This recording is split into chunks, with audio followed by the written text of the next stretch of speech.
नमस्कार, आप देख रहे हैं न्यूज प्लस 21। मैं हूं आपके साथ अंजलि जायसवाल। आइए एक नजर डालते हैं दिन के टॉप 10 बुलेटिन पर। भारत जोड़ो यात्रा में शनिवार को पहली बार छत्तीसगढ़ की राजनीति के जयवीरू सांसद मध्य प्रदेश में राहुल के साथ साथ चले। कुख्यात गैंगस्टर टिल्लू ताजपुरिया और नवीन वाली को एनआईए ने यूएपीए के तहत किया गिरफ्तार। गुजरात में आपकी सरकार बन रही, प्रेस कॉन्फ्रेंस में केजरीवाल ने किया दावा।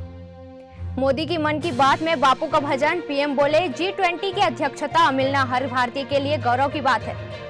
लखनऊ में छात्रों के दो गुटों के बीच मारपीट, 12वीं के छात्र की हत्या, 3 के खिलाफ केस।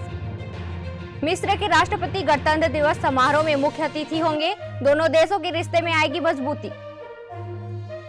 दिल्ली में फिर हवा खराब, ज्यादातर इलाकों में AQI 300 के पार, ठंड भी बढ़ी। हिंद महासागर में दबदबे के लिए चीन का पैतरा, विकास का नाम लेकर 19 देशों को बुलाया। भारत और न्यूजीलैंड का दूसरा वनडे बारिश के कारण रद्द, तीसरा मैच बुधवार को खेला जाएगा। फिर साथ नजर आ सकते हैं अक्षय और मानुषी छिल्लर, बड़े मियां छोटे मियां फिल्म के लिए सामने आया नाम। ऐसी ही तमाम जानकारी से लगातार अपडेट रहने के लिए देखते रहिए न्यूज प्लस 21, आपके हक की बात।